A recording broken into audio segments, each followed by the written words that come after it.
Yeah, I don't ever remember feeling like this. But I'm out here in these YouTube streets. So I want you to get your fingers. I don't know what you're doing. I want you to right get now, your mouse. I want you to check me out. And I want you to check me out. Get ready to do this. It's the relationship rehab. Like, share, and subscribe. We coming at you live. So come on, let's take a ride. Then subscribe to United Guns of America. Just click that link and listen up to what I'm telling you. It's the relationship. Click that link right now. You know what I'm saying? It's your boy Brian Redmond, and I just want y'all to subscribe to my channel. You know what I'm saying?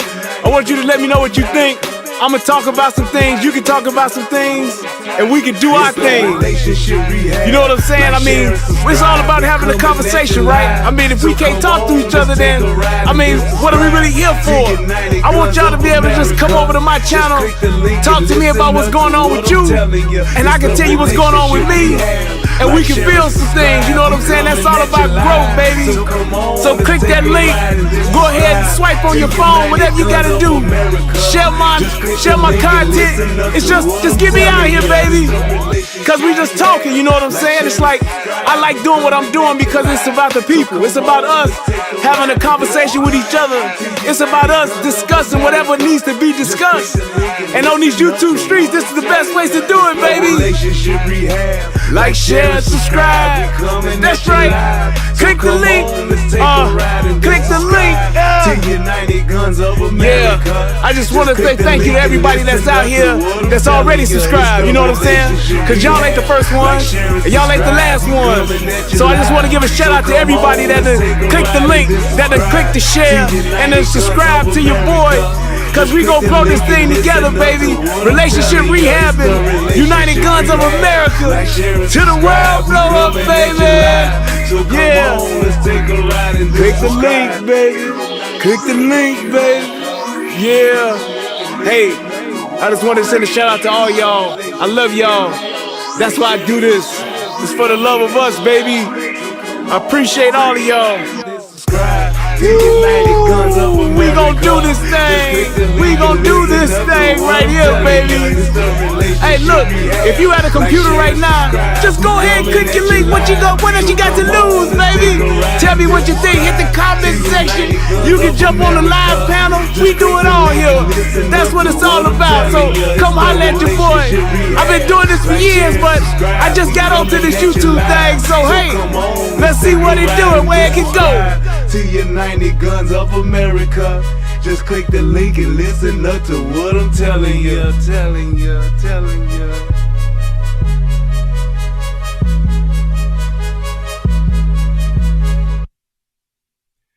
I would share the definition of balling with you white folks, but no. The game is to be sold and not told, baby. Yes, sir. That I love you, waiting for the moment when you got time to chill. Yeah. I just gotta tell y'all one thing. I'm up before the sunrise, first to hit the block. Little bad motherfucker with a pocket full of rocks. Learn to throw them things. Get your skinny little ass kicked. A nigga laugh till the first motherfucker got blasted. I put this nigga in his casket. Now they covering the bastard in plastic. I smoke blunts on the regular, fuck when it counts. I'm trying to make $1 million out of quarter ounce. Getting choked on the 5-0. Fuck them hoes. Got a 45 screaming out survival. Yes, sir. Lay low. Took some yayo. Holler one time when I say so. Don't want to pin them hitting fences. Knocks on the nigga back, missing me by inches. And they say, how do you survive wearing 265 in the city where the skinny niggas die? Tell mama don't cry even when they kill me. They could never take the game from a young G. I'm straight balling. What's going on, y'all? It's your boy Brian Redmond, and one more time, we are off up in here. Welcome to everybody to the Relationship Rehab and the United Guns of America channel. We are going to have a good show here tonight. I am so glad to be back in the building one more again. I had my internet down. I was fussing and fighting with Spectrum over the goddamn weekend trying to get my internets back up. So they finally got it up. That was yesterday, Sunday evening. It finally came back up. So I know I owe y'all some shows. So I'm going to definitely get it in starting on tonight. So with that being said, I want to jump right into the show, but I can't do that until I play my favorite part. Federal law allows citizens to reproduce, distribute, or exhibit portions of copyrighted motion pictures, videotapes, or video discs under certain circumstances without authorization of the copyright holder. This is called fair use and is allowed for purposes of criticism, news reporting, teaching, and parody, which doesn't infringe of copyright under 17 U.S.C. 107. God damn, Devin. How you just go? He like about time you did a show, nigga. Devin, how you just gonna come at me like that, man? I mean, God dog. Just give me some time, man. Hey, man, wasn't my fault this time. Hey, look, it was not my fault. My internet was down. Spectrum had the whole little horseshoe that I'm in was out. So hey, I tried. I couldn't do nothing about it. So I'm here now. So hey, it's all good, and we're gonna have ourselves a good show. What man, ladies and gentlemen, Kwame Brown is in the house. Why does this troll keep coming? It's like this dude has a troll account and keeps coming here. He said ounce. I don't know what the fuck that might be Kwame if he said ounce. Again, I'm starting to enjoy your shows, yours only. Okay, Mr. Fake Kwame Brown. Please, sir.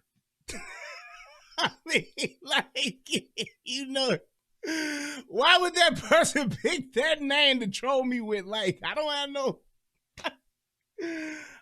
get it. I just don't get it. But whatever, man. Let's go. All right, so what I wanted to talk about tonight, and it was something that, well, actually I wanted to do this show Friday. No, it's all good, Devin. That shit funny, man. It's all good. But hey, shit, my thing is, look, it's like this. I'm here to create content and I'm here to do a show, and sometimes I can't do that.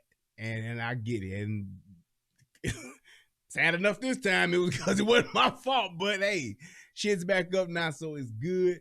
And I'm glad to be here one more again. But hey, man, y'all hanging in there with me, and I appreciate that. I appreciate y'all to stick by me. My faithful few that ride with your boy, I love y'all. And it's like, yes, I know I could be doing shit to get numbers, but that's not what I'm here for.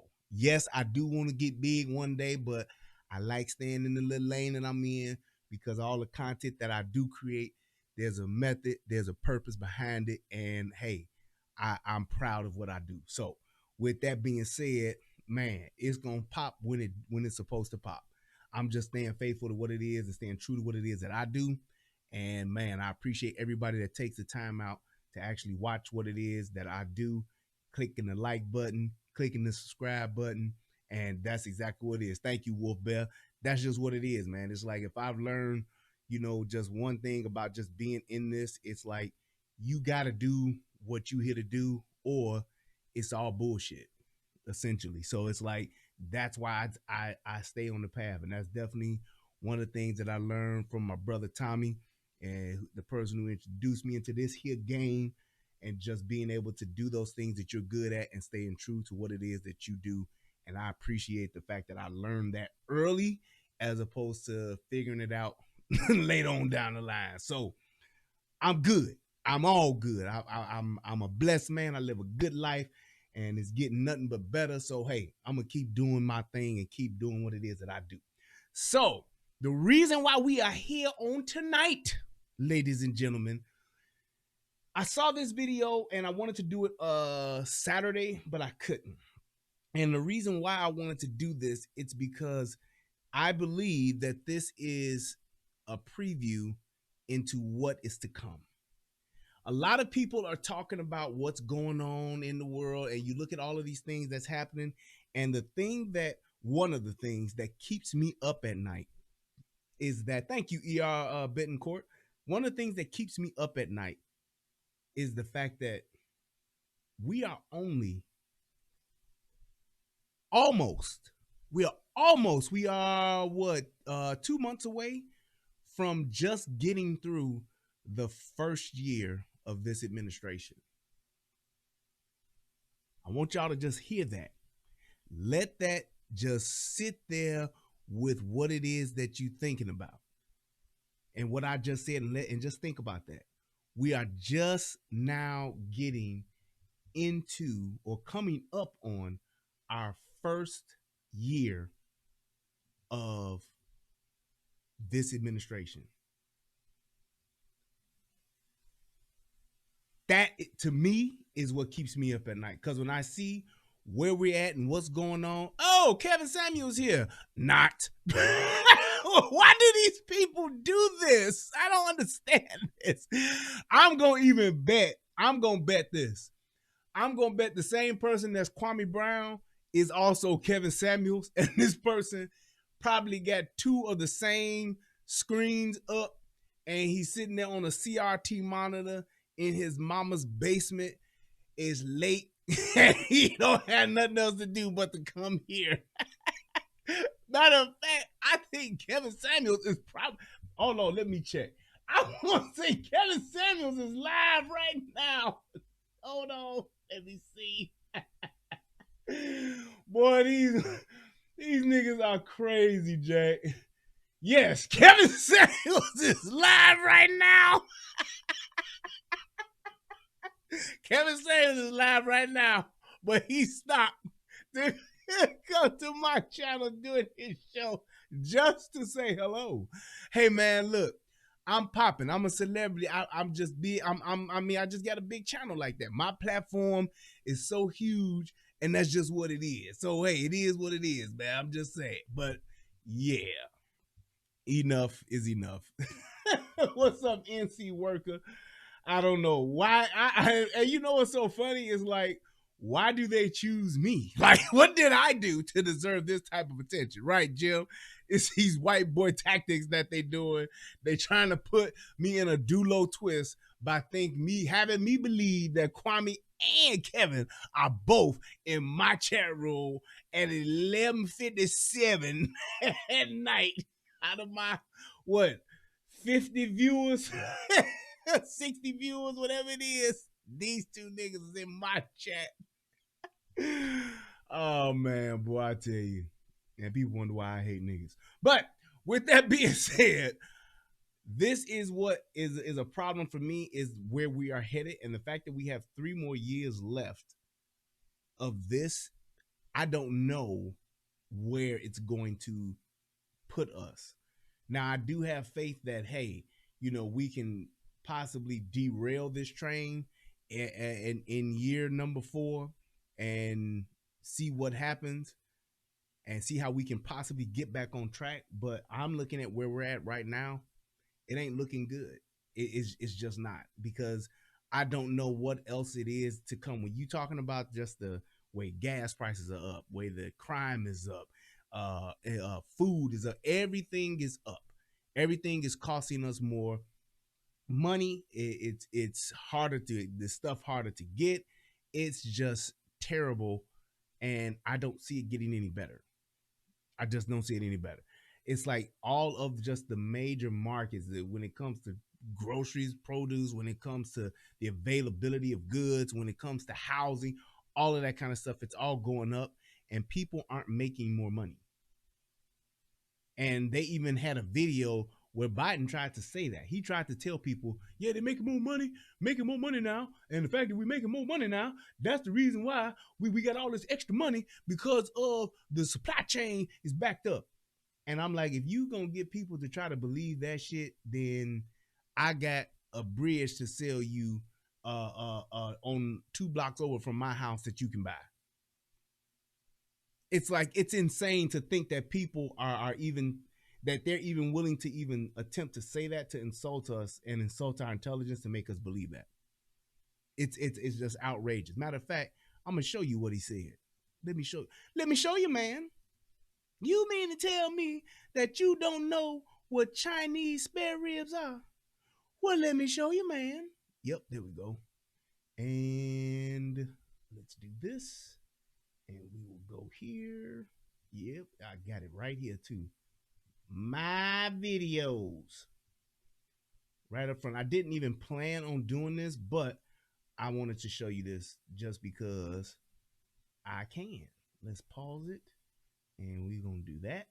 And I'm going to put this over here so that I can blow up the screen and all that good stuff. So,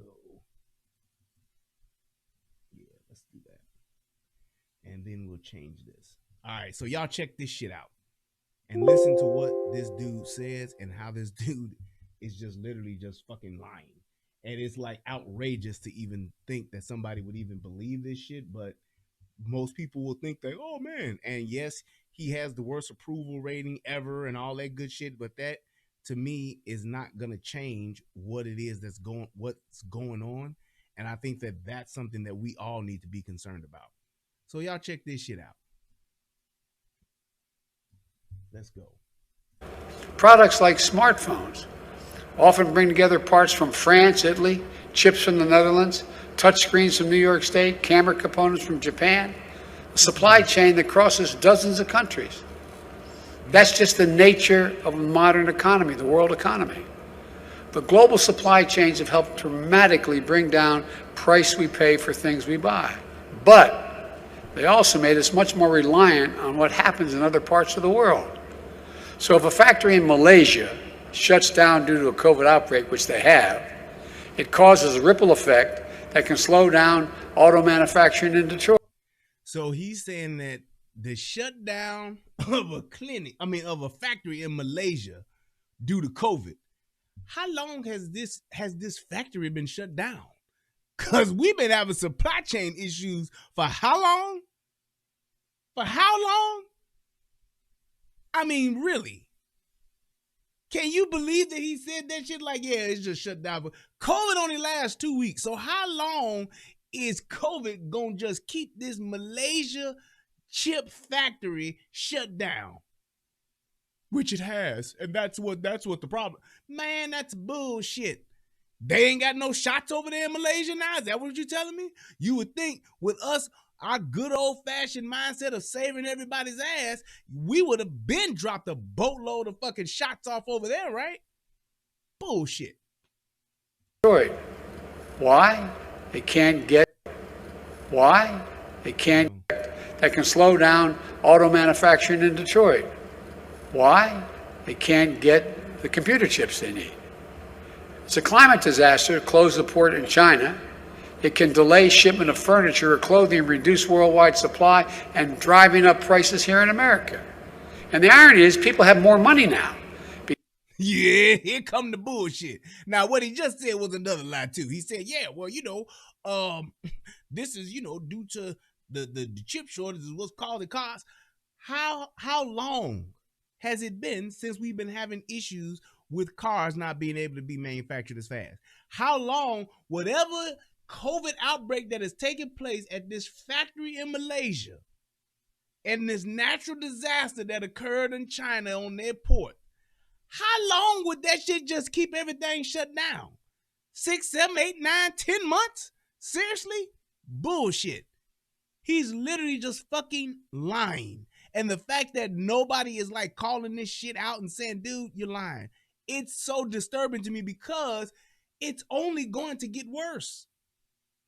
And pretty soon, you're going to be in so much fucking turmoil and it's going to be so fucked up out here in our world that everybody, in my opinion, I think it's just going to turn out and it's just going to be civil unrest at some point. I honestly do believe that. I don't want to, but I think it's going to be that bad to where people are going to be struggling so hard and so long that it's going to be like, fuck it, I'm going to do whatever. Because of the first major piece of legislation supply and driving up prices here in America. And the irony is people have more money now because of the first major piece of legislation I passed. You all got checks for $1,400. You got checks for a whole range of things. If $1,400. The checks were $1,400. I want to say what? Maybe within I'd say the stimulus checks that came out, it was like one for $1,400. Everybody remember that. Then it was like one for $6. And then I think it was one for $3 or something like that. It was less than $2,500. So you mean to tell me, with all of the people that have lost their jobs, I'm on my way, Bittencourt. All the people that have lost their jobs, all of the people who did not qualify for the stimulus, all of the people who actually used to have businesses and now they don't, but yet and still, rent is still being owed, bills are still coming in, and you mean to tell me that $2,500 has put more money into people's pockets than people working? All of the unemployment people that got unemployment benefits, that shit's gone, and it's been gone for a few months now. How is it that all of these people have more money to spend when they've had so much taken from them? And hold on, because I know some people will argue that, well, it depends on how smart you were with your money. Yep, all right, but hold on. Gas has went up, food has went up, real estate has went up. All of these things that you used to pay a certain price for have now all increased. So you're telling me that the fact that you lost so much income, even though the federal government has given you some type of stimulus check, you're telling me that you have more money to spend now with the increase and the inflation being the way that it is. How does that even add up? That's just like if I tell you you're fired, you lost your job, you don't have anywhere to work, and then I tell you, hey, but I'm going to give you this $2,500 though, so now you got more money than what you had when you came into work today before you got fired.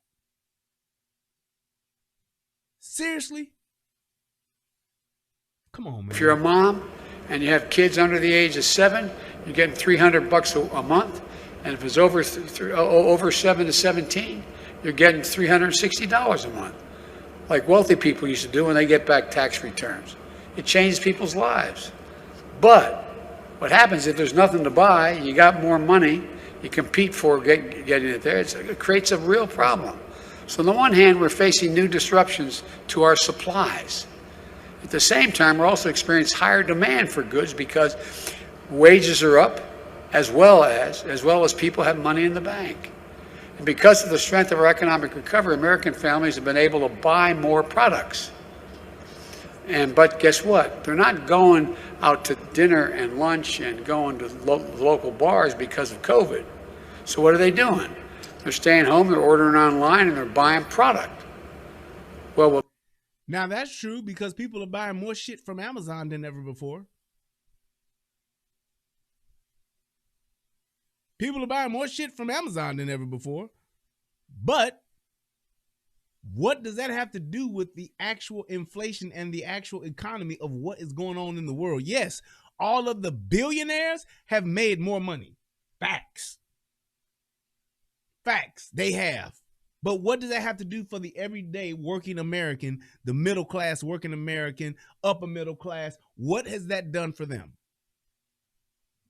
More people with money buying product and less product to buy, what happens? The supply chain's the reason? And the answer is you guys. I'll get to that in a minute. But what happens? Prices go up. So we got nearly a 20% more goods coming into the country than we did before the pandemic struck. In 19 days, COVID-19 has changed the way we spend our time and our money. More products are being delivered than ever before. Did you just hear that? How, Sway? More products are being delivered more than ever before. More cars? No. How the fuck does that somebody get to come on national TV and say this and nobody says that's a lie, that's not true? It's not more products are being delivered more than ever before. That's bullshit. We can't get all of the goddamn products we used to having. It's like, come the fuck on. Are you serious? That's because people have a little more breathing room than they did last year. That's not true. He's literally just saying whatever. And that's a good thing. But it also means we got higher demand for goods at the same time we're facing disruptions in the supplies to make those goods. Did you hear that? More goods are being delivered more than ever before. Turns right back around and then says in the same fucking breath, people have more money to buy more goods, so they're actually buying more goods than they've ever bought before.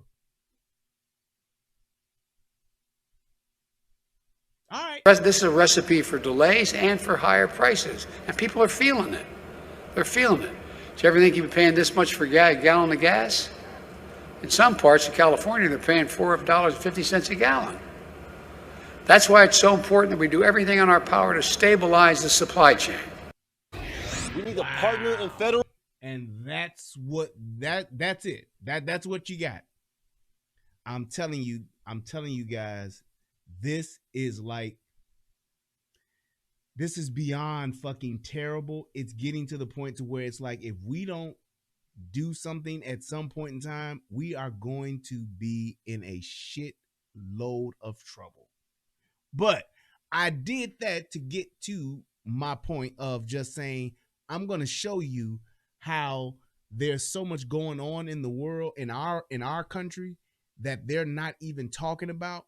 And it's like certain small entities are trying to bring this shit to light, but nobody's really listening. And I'm telling you, what we're headed for is shit like this. Let's go ahead and let's get this started. We need a partner in federal government to step up. Somebody has to have a sense of urgency. Both outrage and defeat tonight in Hyde Park after a midday shootout leaves trauma in its wake. No one was shot, but bullets hit businesses and came close to a well-known community activist. As Sally Schulze reports, this means one popular spot is closing its doors. Bullets shattered the front window of Kilwins in Hyde Park, and owner Jackie Jackson says that may shutter this chocolate shop. None of my staff feel comfortable with coming back, or do I feel comfortable with requiring them to come back. It's a tough decision. I don't want to do it. So I'm not going to say I'm leaving, but I'm closing. I will not be open up for the rest of the year. Police. So Kilwins is for those of you who don't know, it's like a chocolate shop, and they make, all kind of shit like turtles and chocolate this, chocolate that. They put all kind of shit in there, and it's a candy store essentially. That's just what it is, and it's in Hyde Park. Now Hyde Park, for those of you who don't know, in Chicago, it is probably what you would call the melting pot area of the city. Yes, Chicago is the most segregated city in the country. However, there is a spot in Chicago called Hyde Park, and it's a melting pot.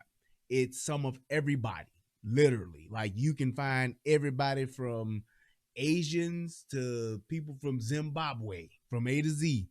You can find them in this area. It's in the same area as the University of Chicago is in. So there's a lot of different people from all different cultures, all different walks of life, and yes, all different parts of the world live in this area. So it's a lot of differences as far as finances. It's a lot of differences as far as culture. It's a lot of differences as far as race in this area. So there is, financial stability for certain types of stores and things like that. But because the violence is increasingly, because it's starting to swell and it's starting to infect other parts of the city, it's getting so bad that it's going everywhere.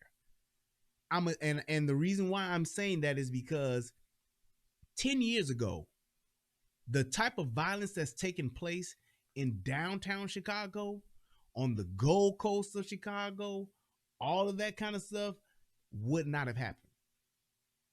Just 10 years ago, just taking it back to 2010, 2011, that would have never happened. Chicago was not, in those areas, were not violent. Like, now, was it still wild as hell in the hundreds? Yes. Was it still terrible on the west side? Yep. Over east? Yep, sure was. But in those areas, it would have not happened because there just wasn't, it wasn't allowed. There was policing in place, all that kind of stuff. You didn't bring that shit down there because they would take your ass and put you under the jail. They did not fuck around in those areas. But because there's such an inswell of crime, violent crime, I must say, things like this are happening. And now what's going on is that these people are starting to realize that these criminals are starting to realize, like, it ain't enough police to actually police us. So they're getting even more emboldened. They're doing more shit, and they're like, fuck it. Shoot out broad daylight, shoot out midnight, it don't matter.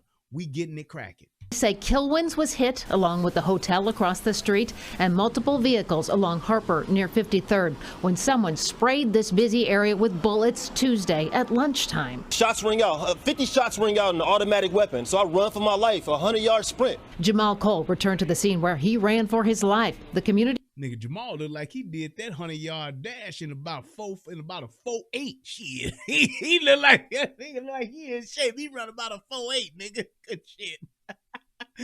Yes, Obama does stay in this area. Obama stay in this area. Farrakhan stay in this area. There are literally mansions in this area. Literally mansions. I'm talking like big money houses. I mean, where you talking about just some of the nicest homes in the city. Architecture, Frank Lloyd Wright houses, all that kind of shit in this area. The activist who's running for Congress is clearly shaken up and fed up. Y'all don't have a sense of urgency because y'all ain't never had that feeling in y'all stomach y'all gonna die. Right. Y'all ain't never had that sense of urgency. You ain't never ran for your life and ducked under a car. Even though no one was hit or killed in this shooting, many here say that the damage and the shock of it leaves a ripple effect of trauma spreading through the community. Coming out of a pandemic, now into a war zone, it's just really, it's mental stress. Kilwins already dealt with looting at their Michigan Avenue store. Now Jackson says supply shortages, staffing trouble, high rent, plus a shot-out window. It's all too much. Still, she has hope. Something good may come out of this in terms of the community getting together and we all claiming this community back. That's key. Because after almost 10 years in business here, she sees sweeter days ahead for Hyde Park. Sally Schulze, Fox 32, Chicago. So that is just part of the fallout that's happening. And this is not just in this area. This is happening in communities all across the country. And it's so ironic that nobody's saying anything about it, but these were the same people that were rooting for defunding our police. These are the same people that were talking about we want to get rid of the cops because these pigs and they hurting us. Where are the white people that's killing all the black people at now? With all this shit going on, how come ain't nobody talking about the white folks that's causing this? You know why they ain't talking about it? Because it ain't. It's niggas. Niggas are running rampant. They are running wild. They're like the Urukai in Lord of the Rings. They're running across the landscape, going unchecked and unchallenged. And they know it. And they know it. And this was essentially, this next video that I want to show you, this is pretty much ground zero as to who actually kicked off all of the shit that people were saying when they was talking about, we gonna defund the police. We gonna get rid of the police department. We gonna reallocate these funds. Well, now there's actually a fucking video talking about Portland being over.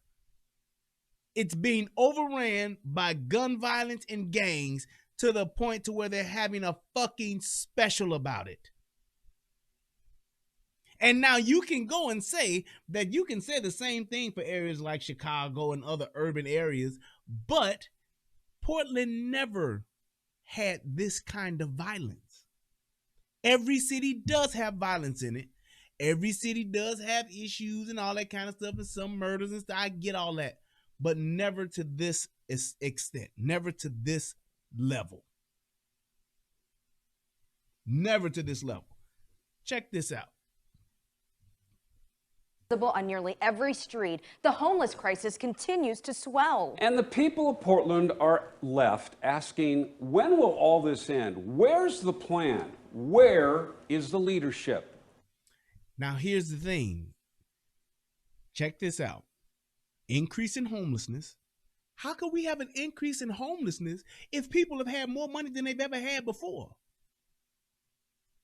You see what I mean? How can we have increased homelessness when people have had more, people got more money than they've ever had before? They buy more stuff than they've ever bought before, but yet and still we have a problem with homelessness. Why would that be? Now, this is not even related to what the other video I showed you about Joe Biden. I'm not even talking about that. I'm talking strictly about what they are talking about now. This is in another part of the country. This is the first thing that they're talking about. If you have an increase in homelessness, that's usually due to an increase in poverty. You have people who don't have jobs, they don't have money, so they lose the things that they did have. The economy is, the workforce has just fucking suffered tremendously. So now you have what? When you have high poverty, when you have people that are out of work, you automatically have an increase in crime. Thank you, Mr. Breadman said it.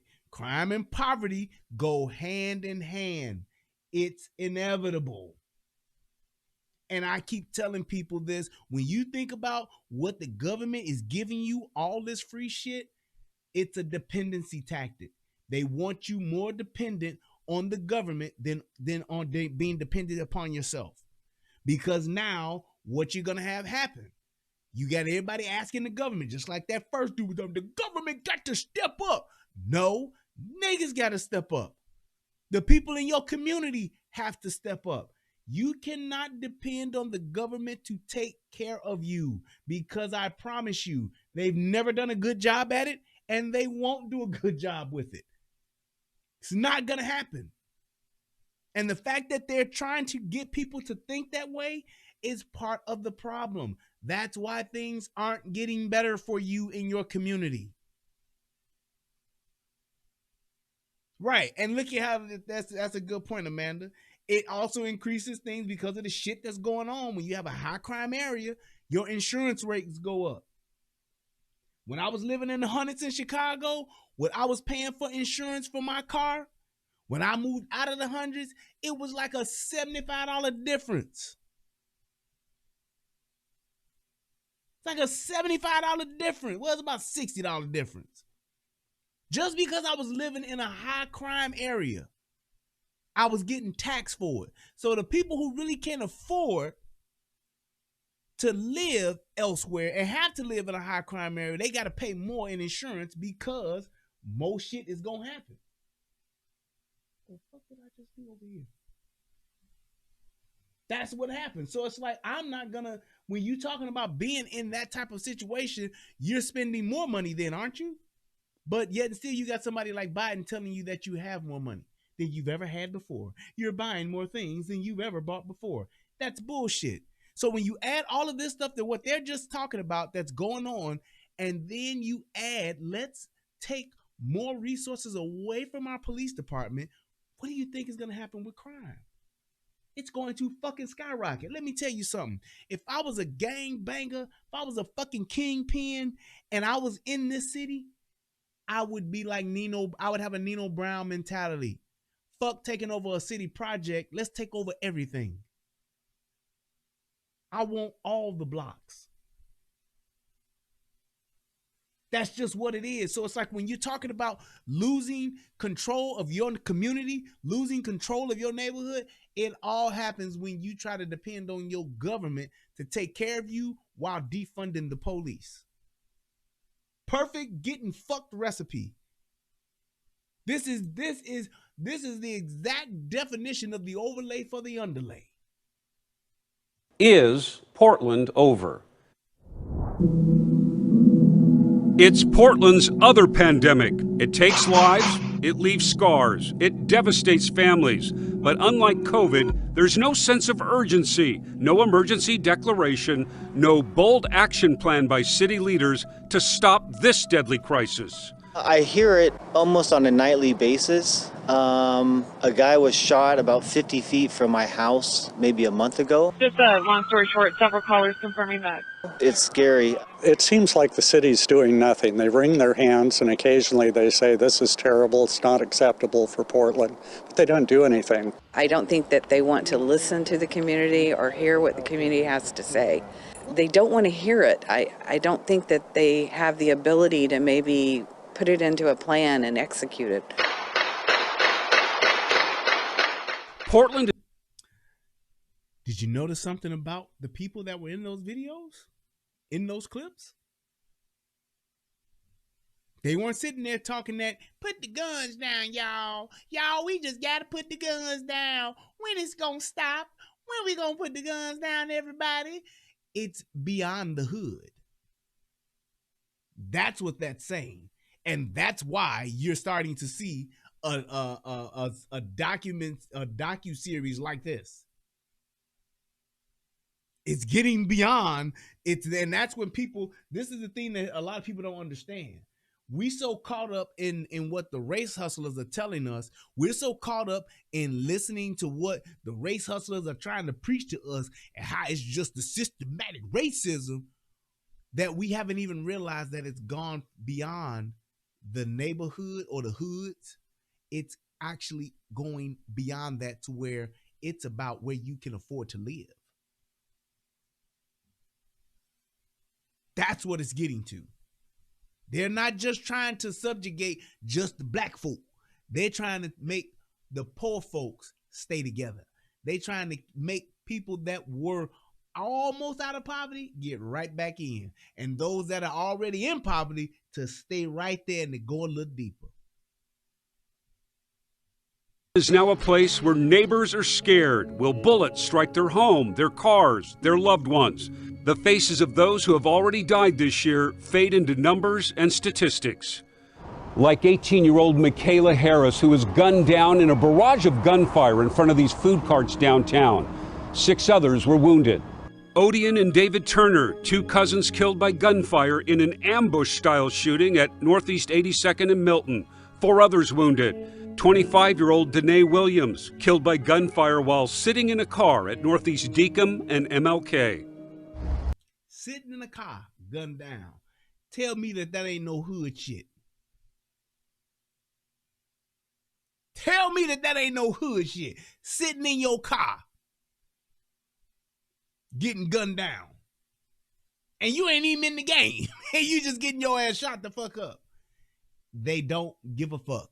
They have literally been let loose to terrorize y'all's neighborhood.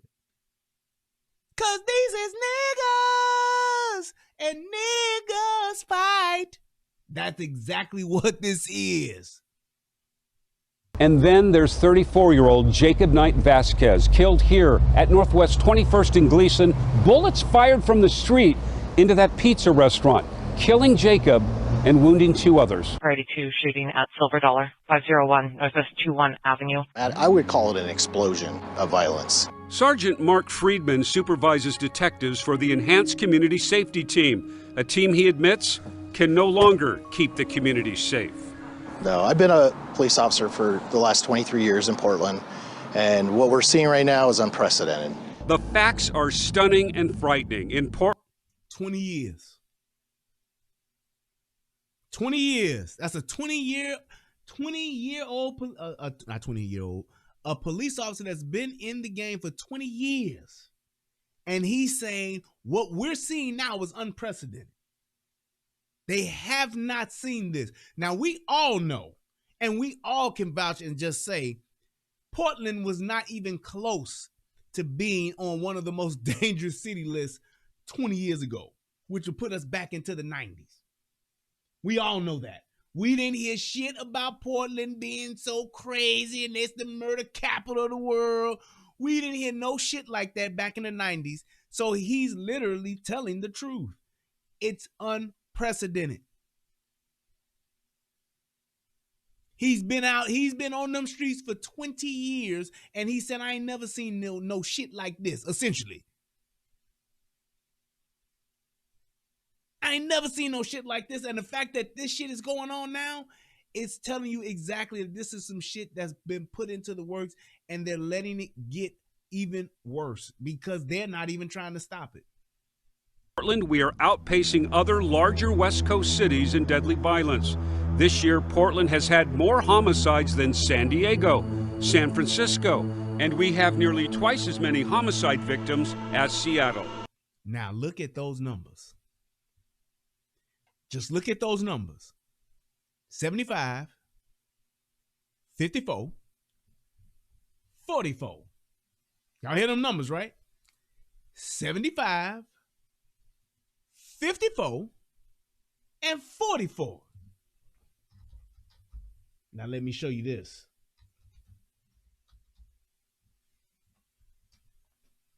Let me show you this shit. Do you hear those? Y'all got those numbers, right? 75 in Portland, 2021. 75, 54, 44, and 40. That's all right there on the West Coast, the northern West Coast, coming right on down into San Francisco, okay? Now, of course, they ain't got LA in there, whatever. They ain't got that in there. But let's just see where Chicago is at. Let's just see where Chicago is at. I want to ask y'all, where do y'all think it's at? Give me a number. Give me a number as to where y'all think Chicago is at. Just ballpark, just real quick. Tell me what y'all think Chicago is at when it comes to homicides in 2021. 123, 150, 445, 250. Gotcha. All right, check this shit out. Boom. That's 3 days ago. Chicago is approaching 700 homicides. Thank you. ACG Stereo Man was close, and Mr. Bread Man was closer. Well, they was close. Y'all close. Y'all pretty much close, right in there, 50 apart. That's where they're at. 700. Portland is calling for crisis. Do y'all hear this? Portland is screaming, hey man, we in a crisis. We need help. Shit is fucked up. We are in dire straits. And they are at 75. San Diego is at 54. San Francisco is at 44. Imagine Chicago having 75 homicides in a year. You would literally be a fucking crime god if you could get Chicago homicides down to 75. Yes, Mookie Lolo says that's almost 10% of Chicago's total. Exactly. And I'm going to tell you what's so fucked up about it. 2 or 3 weekends from now, it could be at 750. It could be, no, Smitty, 75 ain't a great number in Chicago. 75 would literally be amazing. You could literally get on television and say, I've solved Chicago crime issue and violence issue because we only had 75 murders last year. And everybody be like, damn, you're right. If they're at 75 right now, and we're tipping 700. 700.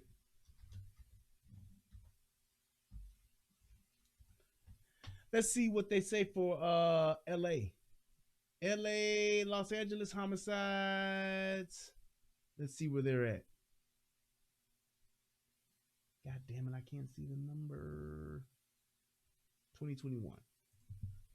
Yeah. I'm sorry. There we go. Los Angeles homicides 2021. And the only reason why I'm pulling that up is because it's right along the same coast. So let's see what that is. Homicides.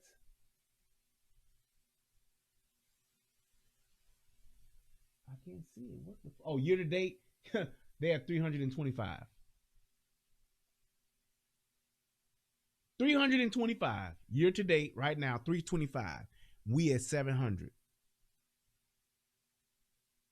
Do you see the difference? This is what I'm trying to get you to understand. Chicago has gotten so accustomed to the fuckery that they aren't even screaming crisis like Portland is.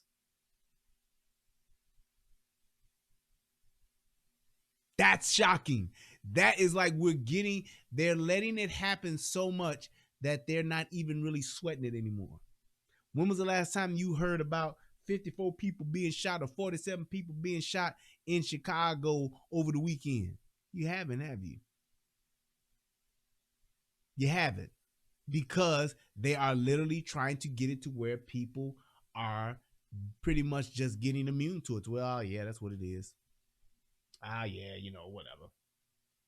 That's what's happening. As Seattle. We're not the only city to deal with a rise in the murder rate, but our murder rate has gone through the roof as we've done almost nothing but retreat from public safety.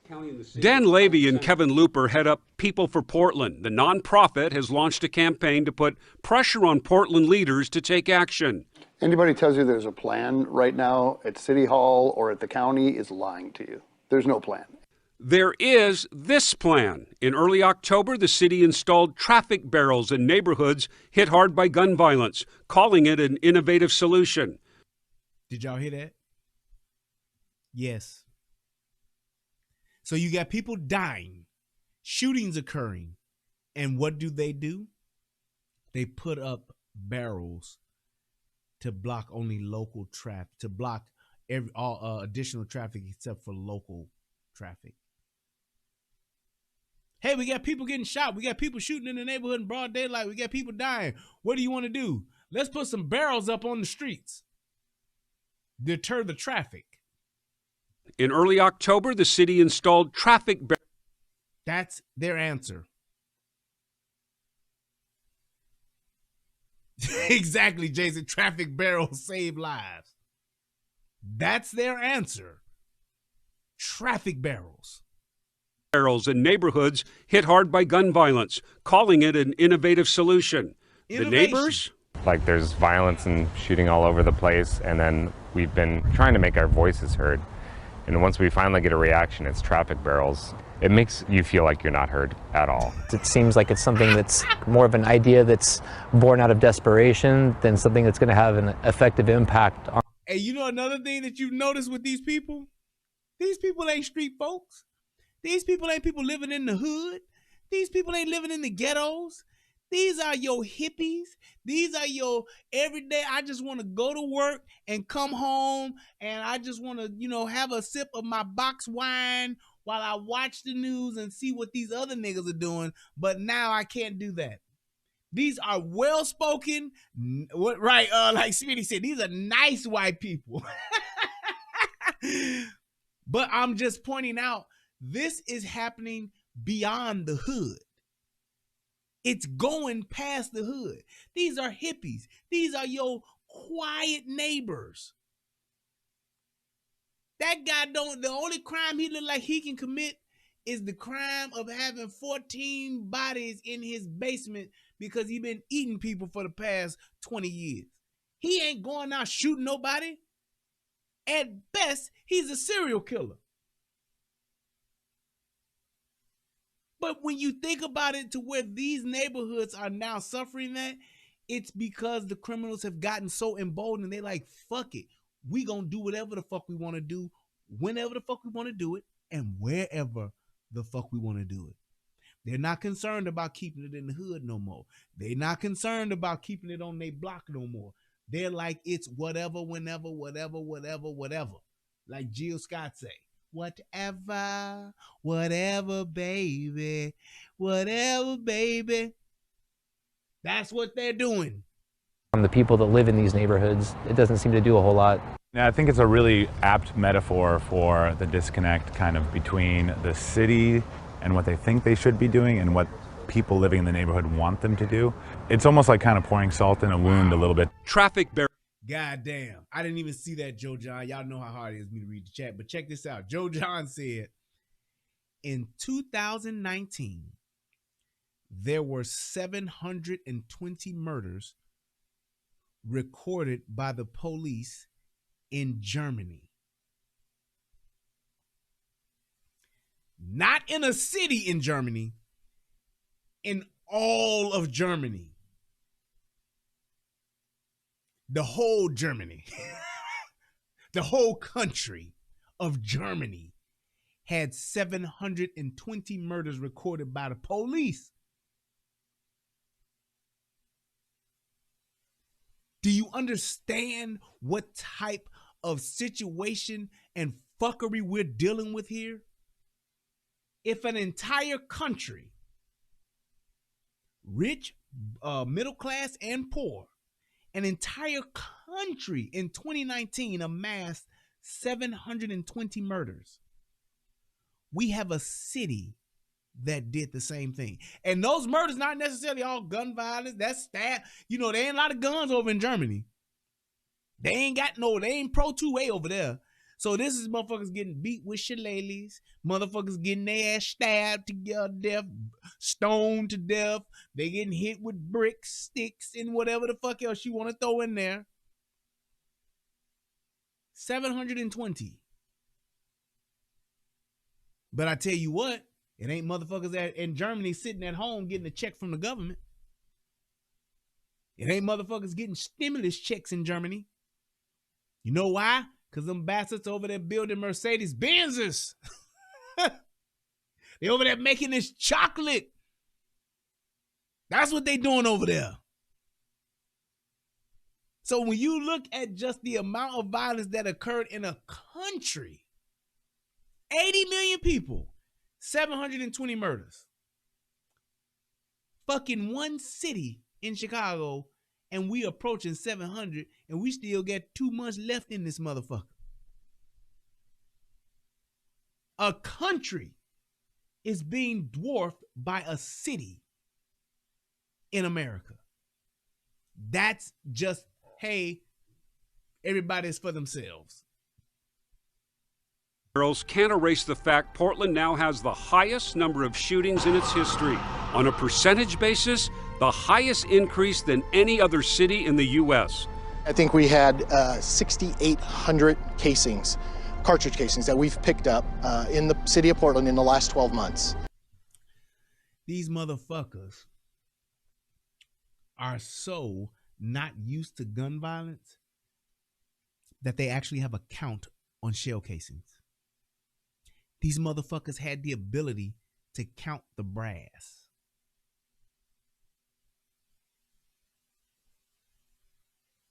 6,800 casings. We get that in a weekend in Chicago. So that's 6,800 bullets that have made their way somewhere. How did we get here? What happened? Crime experts point to July of last year when the Portland City Council defunded millions of police dollars and disbanded the gun violence reduction team without a strategy or alternative plan. And in Did you hear that? Let's play that one more time. That deserves a what? 100 bullets that have made their way somewhere. How did we get here? What happened? Crime experts point to July of last year when the Portland City Council defunded millions of police dollars and disbanded the gun violence reduction team without a strategy or alternative plan. And in So they just said, fuck it. We're going to leave these people to the wolves. They literally took the sheepdogs away and let the sheep be feasted upon. July, when we were eliminated, we instantaneously saw a massive increase in shootings, and that has not stopped. When we were eliminated, we instantaneously saw a massive increase in shootings, massive increase in shootings, massive increase in shootings, massive increase in shootings, massive increase in shootings, and that has not stopped. They 100% know that we're swamped right now, and they're taking advantage of the situation. We don't have enough officers right now to keep up with the number of calls coming into 911. In a poll commissioned by People for Portland, 89% of citizens support hiring more police, along with increased police reforms and training, with 96% saying the city should mandate police body cameras, something Portland city leaders have failed to agree or act on for years. Now, here's my thing with that. And y'all heard me say this plenty of times. I believe, and I think that in an effort to, because I believe that there's an opportunity to better policing. I believe there's always an opportunity to get better. But I would say if we can spend 5, 6, 7, 8, 9, 10, 15, whatever trillions of dollars for the Green New Deal, the we don't give a fuck deal for all of these other pet projects, why can't the federal government take some of that tax money that we kick up every goddamn 2 weeks? Why can't they take some of that and say, hey, let's put together some funds to actually help these police departments get things like body cameras, to get the infrastructure to where they can actually have the servers to handle the audio and the video, to handle that so that these police departments can actually have body cameras. Just say, hey, all of these police departments, you motherfuckers want it, we'll either pay for it all, we got enough to where we can give you guys so much towards it. Or if you can, pick up the tab. I don't know how much that will cost, but I'm sure it's a lot fucking less than fucking $25 million going over to fucking Pakistan gender research. I'm sure it's a lot less than that. I'm sure we would be more, we as a country, I'm sure we'd be more pleased to spend money to actually do something like that than to give another fucking country hundreds of millions of dollars for their own shit.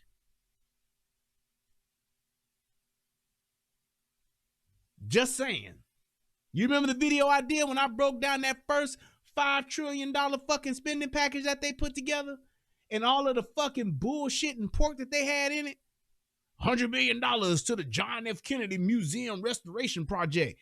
How about we take that money and put some of that towards what we got going on here as far as body cams for the remaining law enforcement departments? How about that? How about we give you the infrastructure for it and you guys just got to buy the cameras? That's a hell of a deal, right? That's fair. Tell me that's not fair. We'll come in, set up all of the infrastructure that you need to have the body cams, and we'll give you so much money towards this to actually get it. And hey, there you go. You get a couple of companies to bid and put together a bid to see how much it actually costs to actually outfit these departments by so many, several hundred or whatever officers you may have, and at least get them started. And that's how you can say, hey, this is a way for us to be able to better critique in order to train our officers. Because you just don't have to wait for body cam footage. You don't just use the body cam footage just to see what happens when somebody gets shot or what happens when somebody get killed. You have your department use those for interactions that take place. Whether it's a traffic stop or whether it's a fucking felony stop or whether it's a fucking domestic violence call, whatever the case may be, because you have the body cam footage, you can see where your issues are. You can see where you have those gaps, and you can then begin to close them by getting your people the training that they may need. How and when to deploy non-lethal versus lethal.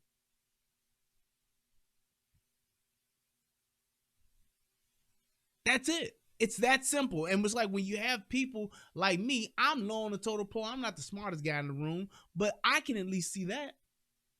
That lets you know that there is a fucking plan to just have shit get as bad as it's getting and worse so that you can give up more of your freedoms. I promise you that.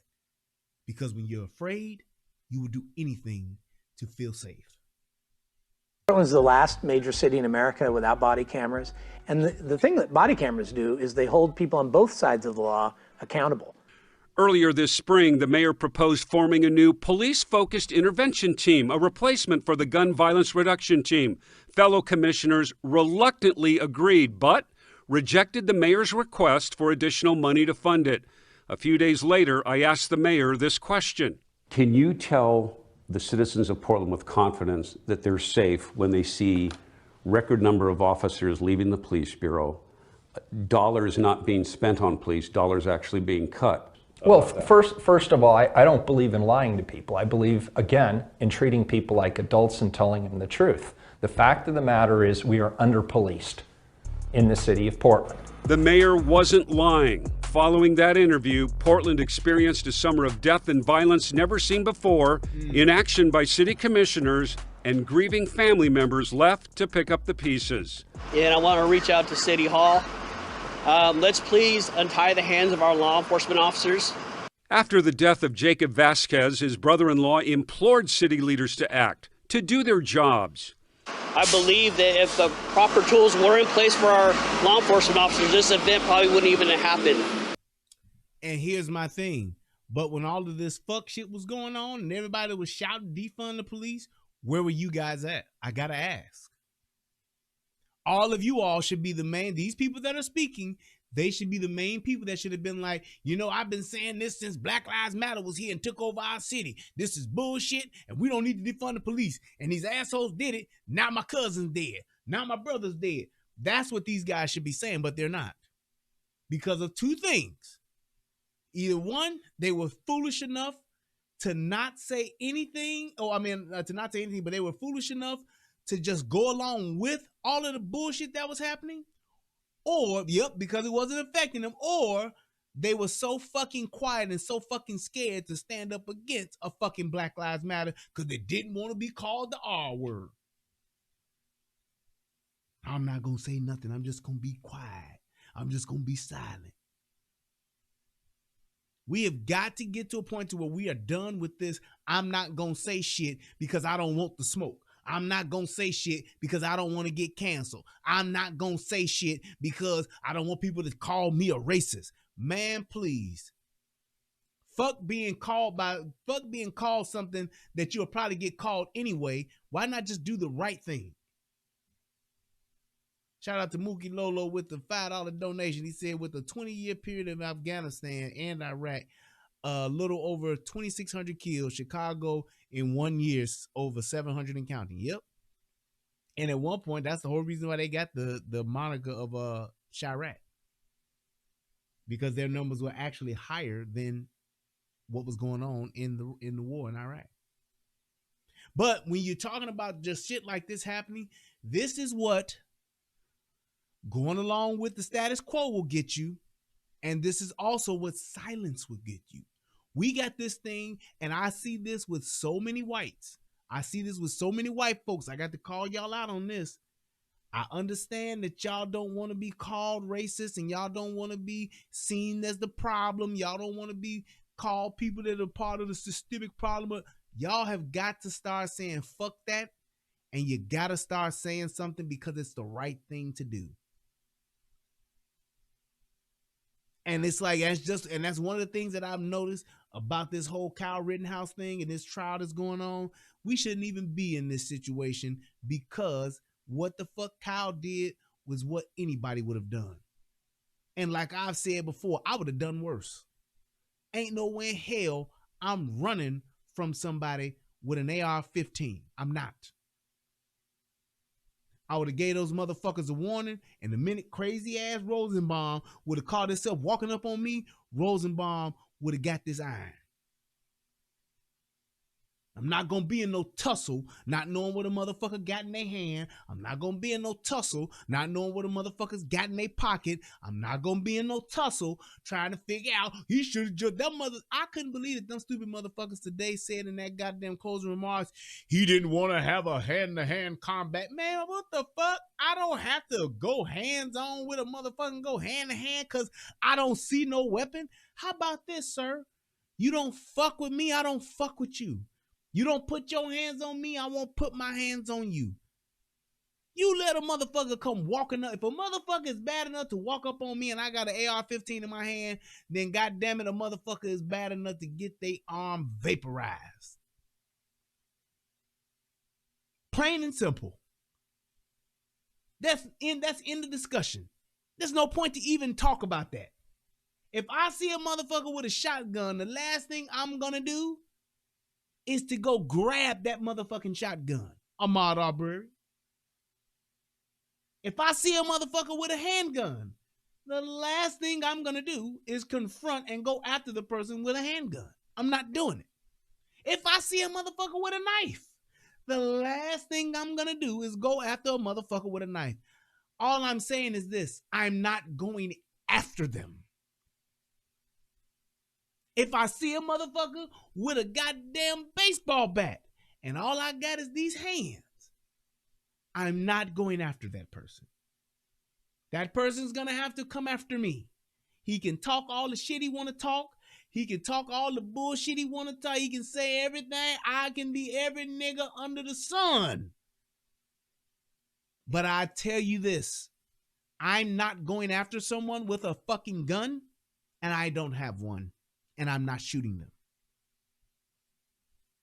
I'm not even going to try to disarm a motherfucker with a gun, and I got a gun, without shooting them. That's how you disarm a motherfucker with a gun. Drop it. I'm going to hit you with the RoboCop. Drop it. You don't drop it. Pow, pow, pow, pow, pow. Damn, he just shot that motherfucker. Someone please call 911. That's it.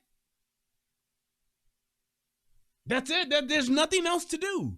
I'm not going to try to tussle with a motherfucker who got a gun, knife, stick, bat, brick, whatever. I'm not doing it.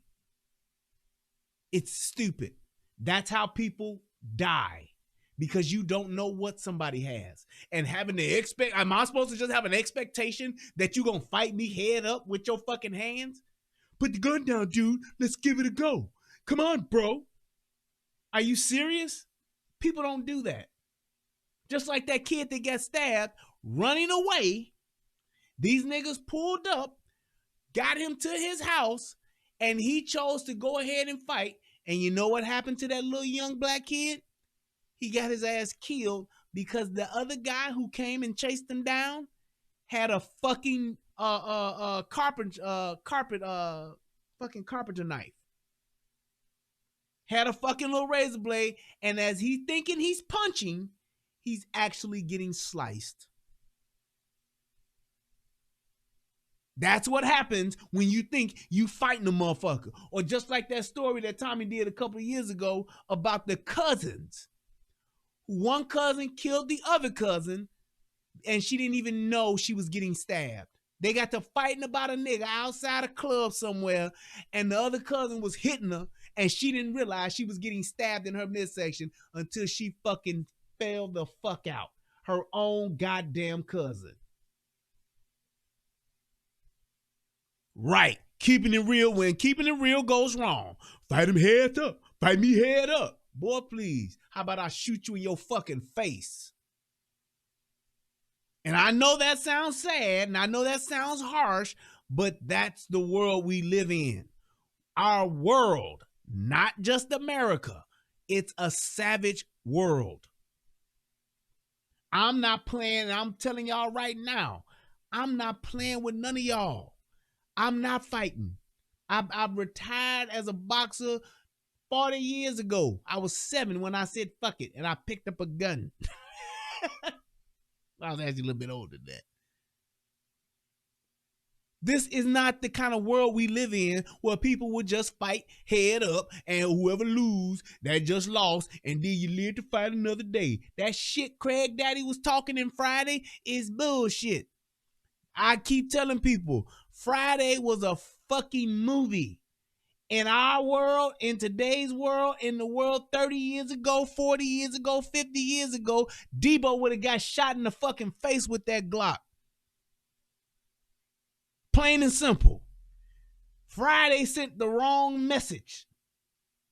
That first cut of that shit, when Debo put that motherfucking, came up on Craig, what you gonna do, little nigga? What you say, little nigga? And Craig pulled out, little ass Craig, going up against big ass Debo, pulled out that Glock. He'd have shot that nigga in the face in the movie, and that would have been the end of Friday.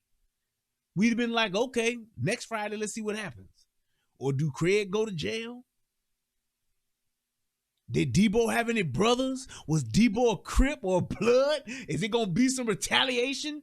Debo would have got shot in the face in any neighborhood that I grew up in. Plain and simple. Big tall ass nigga with a motherfucking knife that looked like he crocodile, like the Black Crocodile ghetto version of Crocodile Dundee. He coming up to me talking about, what you say, little nigga? Yeah, put the gun down, Craig, and get knocked out like your daddy used to. First of all, you talking about my daddy, nigga, I really want to shoot you in your face. Fuck you think you is? That shit crazy. Right. UFO Kamikaze said Craig should have turned into Doughboy, nigga. Fuck. Turn your punk ass over. We got to make sure that the innocent people of Portland are protected.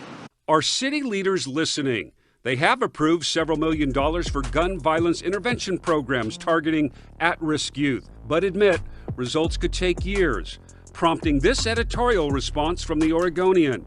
The council's long-term vision does not excuse its short-term sluggishness in facing this urgent, unyielding epidemic of violence. Why would that even be a topic of discussion?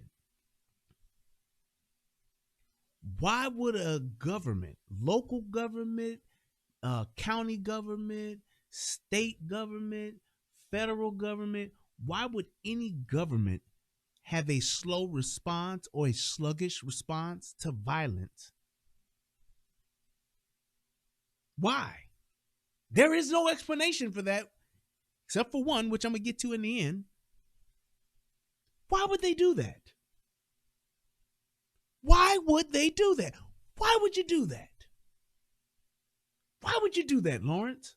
That's an inside joke. But I'm just saying, why would they do that? Why would any government, hey man, shit's on fire? Well, the fire department's sluggish response to the fires that have been occurring through. You got the fucking every year. Hear this. Just listen to this. Every year, and please, somebody correct me if I'm lying. Stop me when I start lying. Please do. Every year, there are wildfires that take place on the West Coast. California burns every fucking year. As long as I've been an adult and paying attention to the news, I have not seen a single fucking year where California ain't caught the fuck on fire and it's been a fucking devastating fucking effect on the entire fucking West Coast. The fires burn for fucking weeks. Have you ever heard of the fire department being sluggish to the response of the brush fires that occur on the West Coast? I've never heard it. They know it's going to happen. They know the shit is coming every fucking year. And what do? The same shit.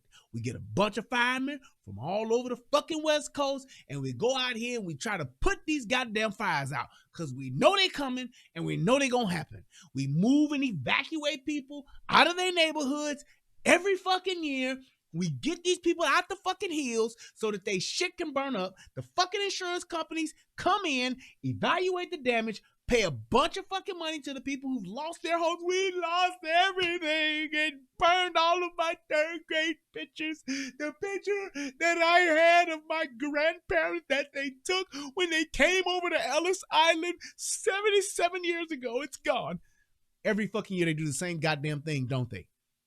Right, they got helicopters, fire trucks, police, sheriffs, everybody in the whole goddamn West Coast go and help every year with this shit. Have you ever heard of them being sluggish to respond? Never. Because they see the issue and they respond to it. Even when you have floods. Fucking Houston flood. I didn't even know this until my cousin told me about it. Shout out to Jericho. Told me about it. Damn near every time there's a big rain in Houston, certain parts of the city just fucking flood. Has there ever been a slow response to the flooding in Houston? They had so many, when they had that big ass flood 4-5 years ago, they had motherfucking everybody down there. Never sluggish to respond. Why would your local government allow this to take place? I'm going to tell you. It's the fact that, number one, our police department is understaffed for a city of our size. Commissioner Mingus Mapps is trying to move the council out of sluggishness. Oh, so if he's a commissioner, he was probably part of the defunding process, yeah. Let's see if he acknowledges that. Proposing critical solutions. First, Portland needs more police officers. My goal is to have add about 300 new officers to the Portland Police Bureau. That'll get us up to the 1,100, 1,200 level, which. Now that he fucked up right there. That is something that you hardly will ever hear, and you should never hear. I can't believe that he said that. Did y'all catch that? He said that should get us up to the 1,100 mark if they bring on 300 police officers. So that means there's roughly about 700 to 800 police officers in all of Portland.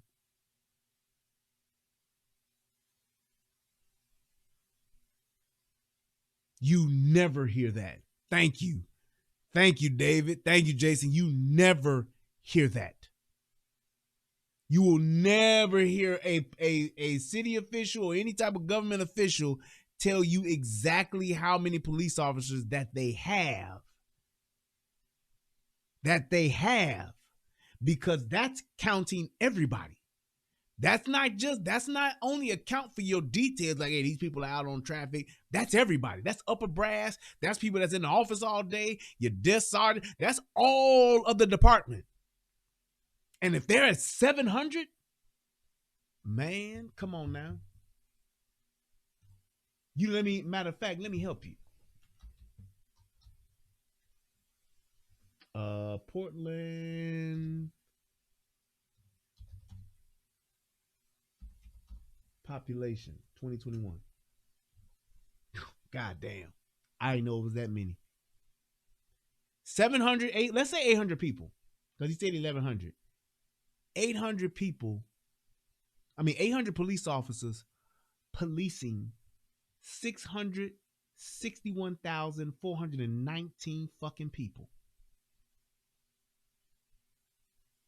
That's literally impossible. I got 600,000 motherfuckers, and I'm going to bring 800 cops in. Seriously. He's a dumbass. Is enough to provide full coverage. Building epidemic of violence. It's the fact that, number one, our police department is understaffed for a city of our size. Commissioner Mingus Mapps is trying to move the council out of sluggishness, proposing critical solutions. First, Portland needs more police officers. My goal is to add about 300 new officers to the Portland Police Bureau. That'll get us up to the 1,100, 1,200 level, which is enough to provide full coverage. The mayor also wants 300 additional officers and sees Mapps as an ally. It's not just me talking anymore. There appears to be sufficient support on the city council to hire more officers. But is optimism enough to overcome months of inaction by city leaders because of their political and philosophical differences? Mapps says it's more than just hiring more officers.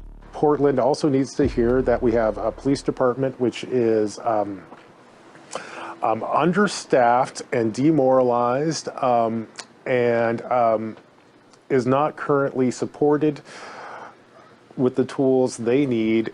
Among his other solutions, expand the Portland Street Response Program and face the truth. Portland has a gang problem. I'm particularly concerned about the fact that we have not really come to terms with gang violence here in Portland. Until we get on top of that, we're not going to be able to bring our homicide numbers down. Portland's had record shootings and murders so far this year. Kimberly Dixon has appeared in ads for the People for Portland campaign. She lost her son Andreas to gun violence. She, too, is calling for more police officers. Boy, that nigga look like Radio Raheem, don't he? But look, here's what I'm saying. I've heard of plenty of police departments being understaffed. I've heard that plenty of times before. But it's like now, you giving the actual number. If I was a criminal, just saying, I've known a criminal or two. If I was a criminal, and I heard those kind of numbers for the whole entire fucking city, I'll take my chances. I would take my chances because it's like, look at the numbers. Look at, you got 1,000 police officers. Are all of them police officers working every weekend? Hell no. You got people that's out. And when you really look at that and thinking it's 800 police officers, when you thinking it's 800 police officers, you got to take into account of your upper brass, people who ain't never hit the streets. You got to take into account your police officers that do shit like evidence techs and fucking shit like that, that are not actual on the street, on the patrol officers, I would probably tell you it's probably about half. It might be 400 police officers actually hitting them streets every day, or in a rotation to hit the streets every day. Because you got people that's out on medical leave, you got people that's old as fuck, you got so many people that are in different areas of the police department, 400-500 people maybe, and you got to have over 660,000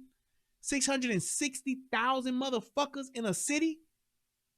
And not to say that all of them are criminals, but even if you took, let's just say 10% of those people are criminals, how do you get 800 people to police 60,000 motherfuckers, man?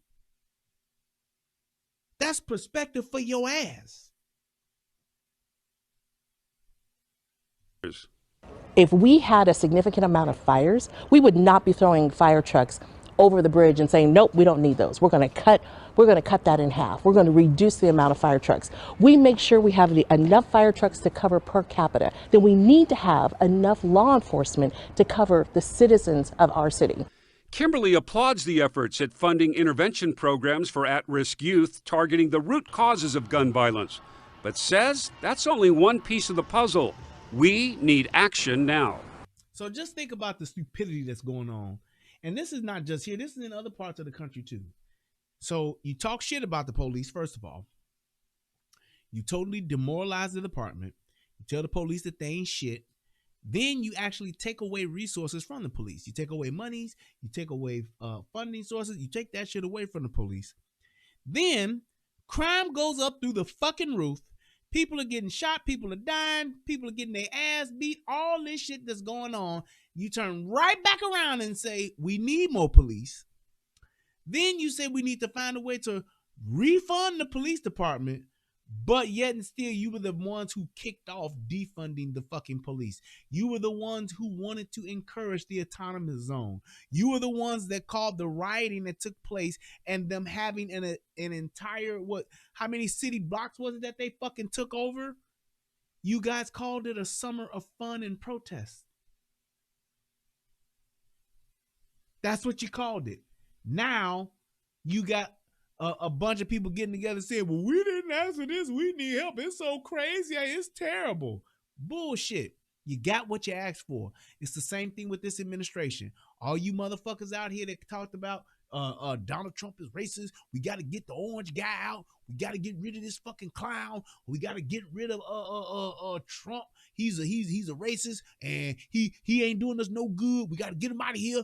And now you got what you asked for. And how about this? All those people that was so against Trump, where are they now? Biden literally has the worst presidential rating than any other president ever. Ever. The worst. Where are those people at now? Where are those people at now? You don't see them on the social media. You don't see them on their Twitters. You don't see them on their Facebooks. They're not on their Instagrams. Ain't nobody saying shit about the worst president of all time. This nigga's the GOAT of worst presidents, and ain't nobody saying shit, and he's only been in office for less than a year. He's just coming up on a year. In 2 months, he'll be at a year.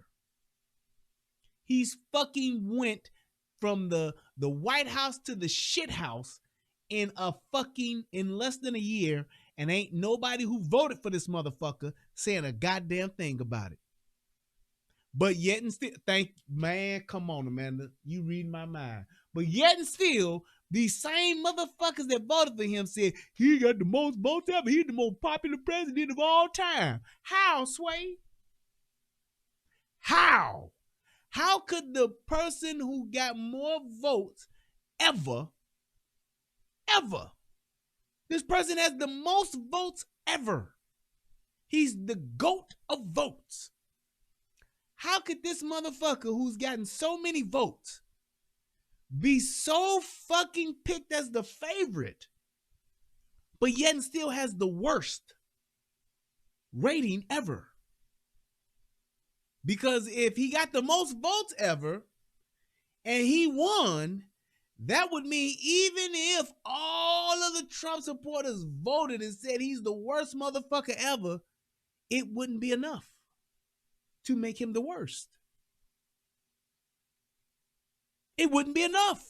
He has the most votes ever. This is the person who y'all said is the best thing to ever come along, the most popular, voted for presidential candidate of all time. And now he's the worst? I smell a rat.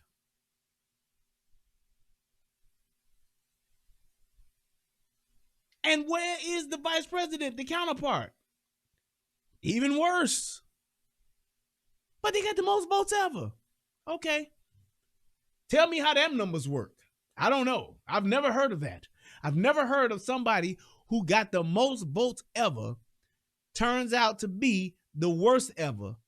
I've never heard of that. I don't know how those numbers could literally add up. Even if you had a certain percentage that crossed over and said, nah, I don't like him, it wouldn't be that big of a margin because this motherfucker is the GOAT of votes. We defunded, we disbanded, but we did not reconstruct anything. So we left officers and we left this community literally out here naked without protection. How do you do that? How do you defund and restructure for protection? Law enforcement. How do you do that? Do you see how people don't even realize what the fuck they're saying? How do you defund law enforcement and then reconstruct law enforcement at the same time? How do you enforce the law when you're actually defunding the people who enforce the law? It makes no sense. Well, this young lady lost her life, you know, unfortunately, you know, unnecessarily. Lionel Irving points out the corner at Northeast Deacon and MLK, now marked with flowers. This is where 25-year-old Danae Williams was shot and killed while sitting in a car, an innocent victim of a drive-by shooting. She just was in the car. She definitely wasn't a target. Lionel spent time in prison for killing a 14-year-old boy. He was part of the gang life, a life he turned around. He now helps others end the cycle of violence with his Love is Stronger program. Sounded like them niggas was about to play colors, didn't it? Like colors, colors, colors, colors, colors. This is where 25-year-old Danae Williams was shot and killed while sitting in a car, an innocent victim of a drive-by shooting. She just was in the car. She definitely wasn't a target. Lionel spent time in prison for killing a 14-year-old boy. He was part of the gang life, a life he turned around. He now helps others end the cycle of violence with his Love is Stronger program. No matter what we call it, gang violence, gun violence, intercommunity violence, group violence, we got a gun violence. Sharecropping violence, slave violence. Why does this nigga have on a slave hat? That seems like a hat that Chicken George wore right before he got off of the plantation. And Chicken George said, I ain't gonna be no slave no more. Here you go, sir. You take it. And he's like, okay. Yeah, see, the violence usually unjustifiably. Where the fuck did he get this hat from? And why would he? And he knew what he was about to do. He knew he had an interview today. Just rock a fade, bruh. Why would you have to come on with the jogging suit with your organization shirt over it that's pink than a motherfucker and then a white sharecropper hat? Right, nigga got the hat off of Gilligan's Island. And this motherfucker killed a 14-year-old boy. Right. Yes, he did say that. Former killer, now turned activist. And yeah. It's a problem. Lionel supports a much greater investment in intervention programs, but says we all deserve basic public safety. So you're not for defunding the police? No, no question, not at all. Then who gonna protect and serve? If you defund the police, who they gonna find? Who gonna be running the streets of somebody? We have to have a law and order in some form. Is Portland over? A place where police now admit they can't provide the level of safety citizens deserve. People don't feel safe to go into the park over here to play with their kids anymore. That's powerful. It embarrasses me personally. Is Portland over? And that's a real police officer's point there. When you take that oath, and when you actually swear an oath to protect and serve, when you swear that oath to uphold the law, when you go out on them streets every day and you put that uniform on, you're not just doing it for the check. You're not. You're doing it because you actually give a shit. Every police officer that puts on that uniform, well, I'm not going to say every because nothing's absolute, but the greater majority of police officers who put on that uniform at some point in their career, in the beginning, they put it on because they actually gave a shit. They put it on because they wanted to make a difference and serve their community. They wanted their neighborhoods to be safe. They wanted to actually make a difference and protect those who can't protect themselves. And when you have shit like this, where you see your department that you work and you carry your ass every day in and out of the job to put your life on the line, and you see that you don't have the resources to do your job, it's not just demoralizing, it's defeating. It's fucking hurtful to have to deal with that shit. Just saying. The Bell 5000 said Kwame Brown and Joe Biden are tied for biggest bust of all time. Hey, at least Joe Biden done won once or twice. I can say that.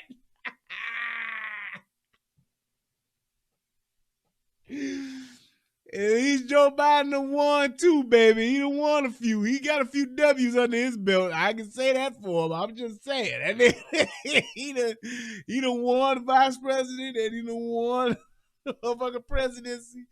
He was a senator or some shit at one time? I'm just saying. The motherfucker got to win. So now he beating Kwame on that one. Kwame ain't got no ring. Dickie Simpson got a ring over Kwame. I'm just saying. And nigga ain't no. He's not a basketball player like that, man. He ain't no winner. He just a nigga that showed up. There's just the advantages of being a 7-footer. There you go. When many feel a sense of sadness and despair over what we know our city can be and should be. Well, I think I feel what every black parent in Portland feels. It's terrifying, you know.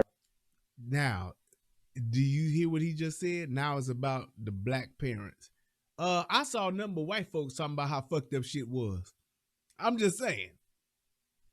This shit is bigger than race, dude. I got an 11-year-old boy and a 12-year-old boy with brown skin who, you know, ride their bikes to school and home from school. You know, we hear bullets on weekend nights, like Portlanders all around. I'm scared to death, and as they get older. Is Portland over when it comes to stopping the cycle of gun violence and death on our streets? This is the park you grew up in. You played here as a young girl. Yes. So there are a lot of memories here. On the morning Kimberly and I met in Alberta Park, we watched children playing nearby. Will gun violence be part of their future? This is how a park should look, filled with life. And the kids on those swings don't have a care in the world, right? They're not thinking about violence as they should be. That's how it should be for everybody. The future is in our hands, and it is our, in Hawaiian the word is kuleana, it is our utmost responsibility to ensure they have the best future. A future and a past whose faces we can't forget. Now, here's my thing. So you want to ask as I wrap this up and bring it on home. You ask, why would they allow something like this to happen? Why would they just not do anything about this? Why would the local government allow the people to suffer and be terrorized and be plagued with this gun violence? Well, let me tell you why. It is part of the plan of our New World Order. That shit that people hear, I'm just telling you what it is. I'm just telling you what I know. The only reason why I would let you be in a situation where you're suffering like this is because I need you to give me control. I want you to give up your rights. And I'm telling you, one of the pillars, one of the key one of the key aspects of this whole new world order, I shit you not, all of my people out here, this is the conspiracy theorists and all of that shit. Here's the facts. One of the key aspects to you being assimilated into this new world order, it literally is to not to just defund the police, but it's to disarm the citizens. This all comes back to gun control. If I can get you afraid, if I can get you to the point to where you're so afraid to where you don't feel safe, you will not only give up your rights, you will beg me to do it. You will beg me to take matters into my own hands as the government. To say, we want to give you our guns. Make all guns illegal and this will all stop. That's why. That's why they want to disarm the American people. All that shit, they not trying to take your guns away. They don't want to take your gun nuts or something else. All you gun nuts do is talk about they gonna try to take your guns. Why else would I let a people suffer? Because I want them to be afraid. I want them to lose hope. I want them to be in despair. And then I want them to beg me to do what it is that I wanted to do in the beginning. Take your guns. Because then you will be dependent on me for your safety. And all they're going to do is start saying, hey, we know that this is so terrible and we want to try to stop it, but we can't stop it unless we come up with legislation to get the guns off the streets. We can't stop it until we can come up with some type of laws so that they won't have these guns. We're trying to help you people. We just got to get the guns off the street. That's where this is. That's how we can help you. If you let us take the guns off the streets, you'll all be safe. That's where they want to get you. And that's why they're letting these people suffer.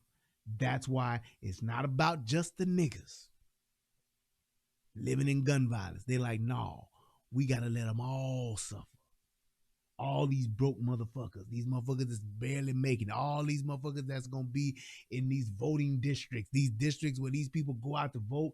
Yeah, we want the crime to get over there too because they ain't never been around gun violence. So they going to be even more afraid and even more willing to give up their gun rights. We'll promise them we'll take care of you. We'll protect you. That's what they want you to do. They want you so afraid that you will give up your right to protect yourself. And then once they do that, you'll be at the mercy of either the politicians or the criminals. You'll be at their mercy. You will be at their mercy. You'll be paying more taxes and you'll be less protected than you've ever been in your entire life. And they'll tell you, right, you'll be happy. You'll love it. You will love it. That's why they're trying Kyle Rittenhouse. They want to scare you into not defending yourself. They want to make you suffer the consequences for trying to defend yourself. That's why they're trying Kyle Rittenhouse. They don't want anyone, let alone a young person, defending themselves. They want you to lose whatever it is you're gonna lose. Whether it's your life or your products or your items, your goods, whatever, lose it. Give it to them. These politicians' mentality is saying that somebody breaks in your house, let them have your stuff, and then we'll worry about it later. While they live in gated communities with security details, while they walk the streets with armed security guards.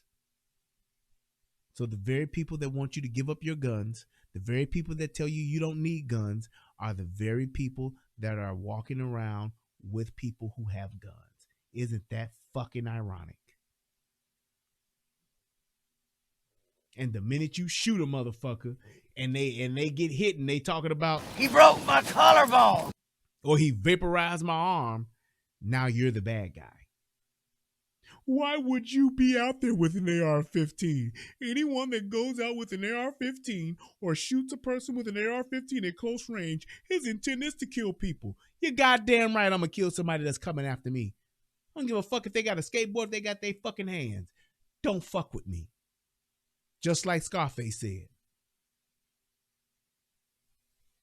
Don't fuck with me. You goddamn right.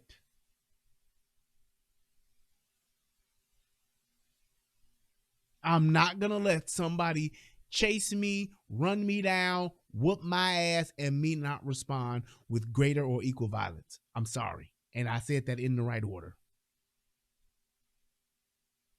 I'm not gonna let them do it. And just to give you an example on how that should look, it should look like this. Meantime, a shootout between a homeowner and two suspected thieves leaves one of the suspects dead. Police records show the man killed had just been arrested for the unlawful use of a weapon. WGN's Eric Rung is in Lakeview with more. This deadly shooting, as you can imagine, has this entire neighborhood talking, just not on camera. But before the rain started this morning, several people who live near this intersection came outside, got together in groups, and discussed exactly what they heard happen last night. By the time the sun was up, there were few signs anything had happened at the corner of Wolcott and Oakdale in Lakeview, let alone a deadly shooting. While not wanting to appear on camera, people who lived near the intersection did come out and tell me what they heard and what they saw. Witnesses and Chicago police say around 11 last night, two men were under a car, likely trying to steal a catalytic converter. Then gunfire erupted. At least a dozen shots, witnesses say, were fired. When the shooting ended, 25-year-old Darian Blackman was dead. Chicago police say a 44-year-old homeowner who is a licensed conceal and carry holder heard a noise, went to investigate, and saw two men under a car. When they saw the homeowner, they crawled out and pulled out guns and fired. That's when the... Did you hear that?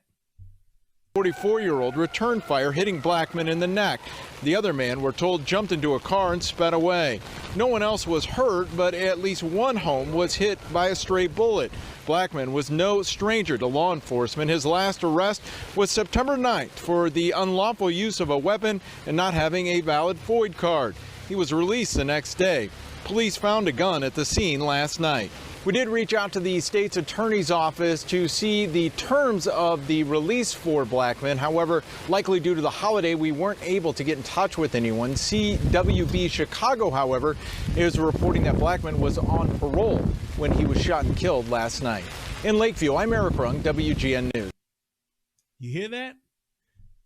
This is why, and I know some people will look at this and say, oh, so you're telling me that a person should not, a person's life is worth more than a fucking isn't worth more than a fucking catalytic converter? Yes, I'm telling you that.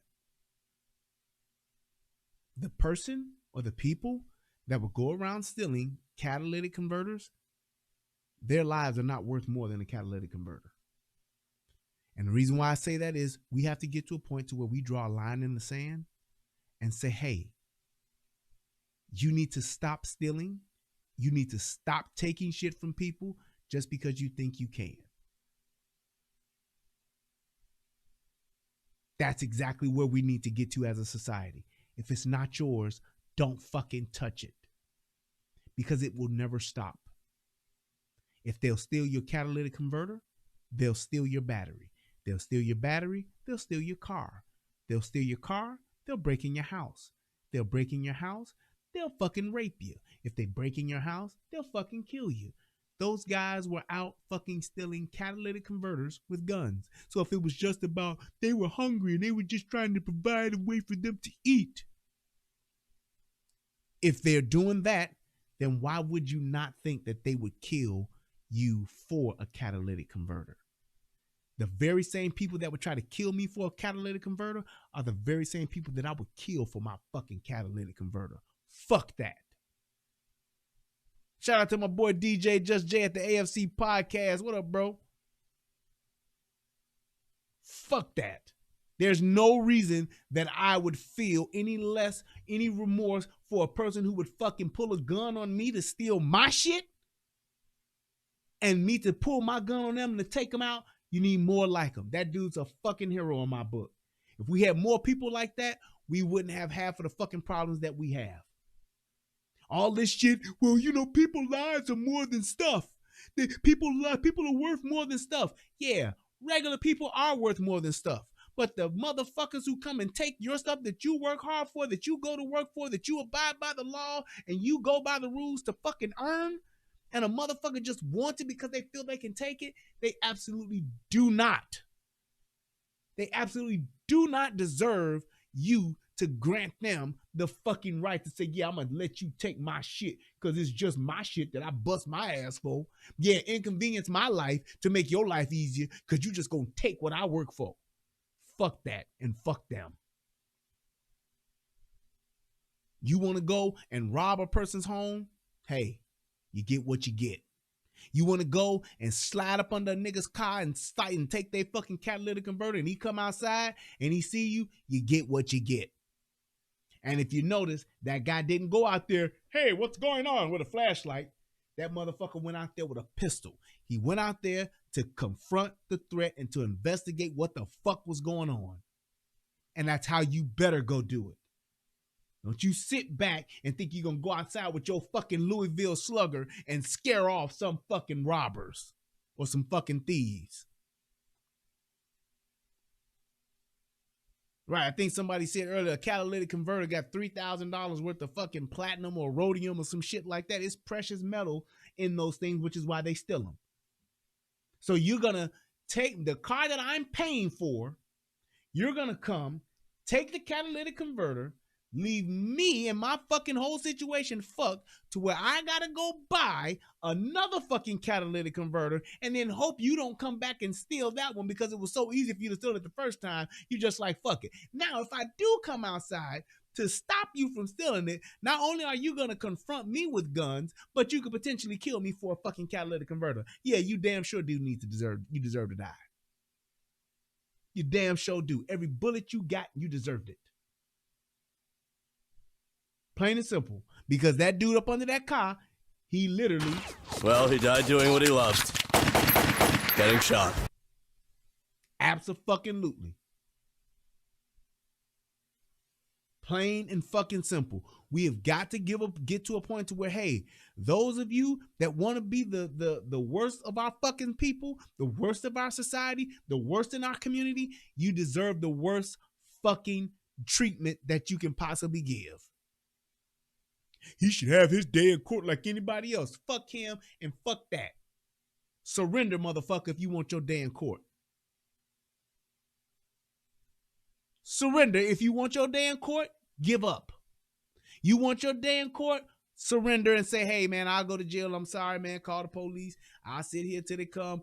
That's how you get your day in court. Other than that, fuck you and fuck that. You deal with any of these motherfuckers, you better be ready to send them to the upper room. The upper room with Jesus. That's what it comes down to, because it comes down to the savage and the civilized person. And if you're not gonna deal with that savage and be just as savage, you're gonna be a fucking sheep and you're gonna get the worst of it. I promise you that. Nice guys finish last, or they don't finish at all. Because you'll hear that same story could have been, yes, a homeowner in a decent neighborhood came outside and was murdered last night. Police say that they were in the process of stealing a man's catalytic converter. He came out to tell them to stop, and the two guys got from up under the car with guns. They shot him, took the catalytic converter, and left. Police are still searching for the criminals who did it. No leads have yet yielded any fruit. More news at 11. That's the other way that shit goes. And tell me, how many times have you heard that? Nice guy going out to see what's going on, see what the commotion is, gets fucking gunned down, and that's it. His ass is grass. He's dead. Hold a vigil. Light some candles. Let loose some balloons. Have some people come on and cry about him. Put on some airbrush t-shirts. And that's the end of the fucking deal. On to the next one. On to the next one. Same thing will happen tomorrow. 2 weeks from now. 77-year-old man shot and killed from home invasion. Oh, damn. He lived long enough. He was an old guy. Hopefully they'll catch him. On to the next one.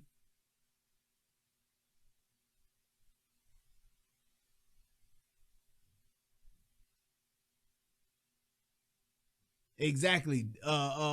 It's like if I see a motherfucker under my car, let's get it. Let's get it. I'm not fucking playing. And I'm telling you all this. All of you people that are living in these middle class areas, all of you people that are living in these ghettos, all of you people that's living in these fucking areas where you don't have private security and in a gated community, you better get ready. As TD Jakes would say, get ready, get ready, get ready. Because it's coming your way. Coming soon to a neighborhood near you, not just a hood. Ain't it something how the crime has gone from the hood to just neighborhoods now? You better get ready. Because it's gonna come. Because it's gonna get worse. These prosecutors aren't prosecuting Kim Fox. These police departments don't have the police. Fuck about being defunded. Police officers have said, fuck this. I'm not gonna put my life, I'm not gonna put my career. There's so many police officers I've heard that have left the department to become nurses, become IT professionals. They said, "Fuck it, I'm going to do something else. I'm not doing this shit. It's not worth it. It's not worth my life. It's not worth the pay, and it's definitely not worth the people that talk shit and treat me like shit just because I took an oath to actually enforce the law." Star Manning said, "If you mess with regular folks, you get shat on." I'm just telling y'all, y'all have got to stop being silent. You've got to stop being passive. You have got to stop hoping and wishing and praying that your government is going to take care of you, because I just proven to you that they don't, and they're doing it by design. This ain't a lack of leadership. This is a fucking master plan to get these guns out your hand. Like Eric B. and Rakim said years ago, thinking of a master plan to get all these guns up out y'all hands. I'm telling you. So I walk up the street whistling this, trying to get these guns out y'all hands because I miss doing what the fuck I want to do to these people. Y'all walking around, so I call you sheeple. Fuck fish. I'm just gonna make you my bitch. And without those guns, it's gonna be more than just a wish. I'm telling y'all, this shit is more than what you think it is. It's not lack of government, lack of leadership. This is exactly what it is. We gonna get you on your fucking knees, and then we gonna make you lay down. That's what it is. What better time to kick a motherfucker than when they down? Ain't no better. They closer to the ground that way. You ain't got to lift your foot up that high. This is the beginning. They're trying to make your knees buckle so you will drop down to them. Stop them now. What that last video I just played you, that's what all y'all better do when you walk out the door. You better have that mentality.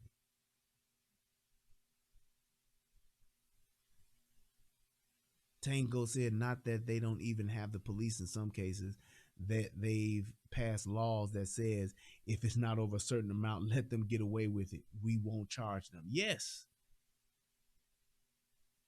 They're not even prosecuting motherfuckers, and they're telling people you should stop protecting yourself and just let shit happen. Stop being concerned about protecting your property. Stop being concerned about protecting your family. The police will come eventually. Just let it happen. Give them what they want, and we'll worry about the stuff later. Bullshit.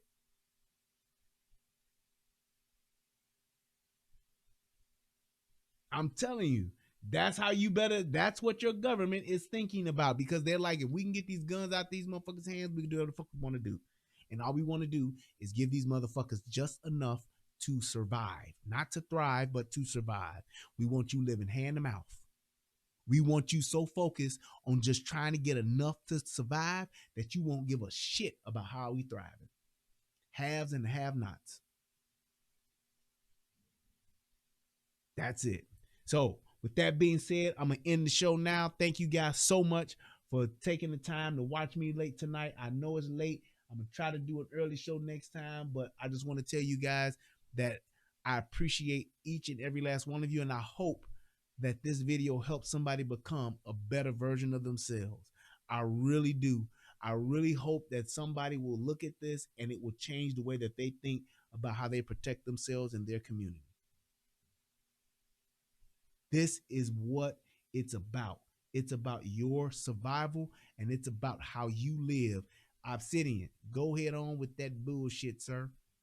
We tried to just let your shit be deleted, but get the fuck out of here with that shit now. Put your ass on timeout. But I just want to say that you have to look at this and you got to say, hey, I got to do something now. I got to do something now so that I can be ready for when it goes left. Because if you don't, you will be the sheep led to the slaughter. I'm telling you. And they might get me. But I ain't gonna be no easy win, nigga. I tell you that. I won't be an easy win. They catch me, hey, that mean they got the drop on me, or I went down with my rifle and my slide back barrel smoking. That's what it's about. So thank you guys so much. I appreciate you guys. I love you all. Till next time, peace, and I'm out. Shout out to everybody that donated. I thank you guys so much. The few that did, if you're watching this on the replay, please click the like and please donate, because you still can. Shout out to Christopher Sykes. Hit your boy up with $5. Thank you so much. Shout out to Mike Sims. Hit your boy with $10. Thank you so much. Shout out to my man David. Hit your boy with $10. And shout out to Illustrator. Hit your boy with $3. Thank you guys so much. Thank you to all my mods. I love y'all. Salute to all of you guys. Shout out to Soto Nation. Shout out to my man DJ Just J, who stopped by today. Appreciate you. If you have not checked out the AFC podcast, go ahead. My man does a phenomenal job advocating for these children. He really does. So salute to you, brother. I love you.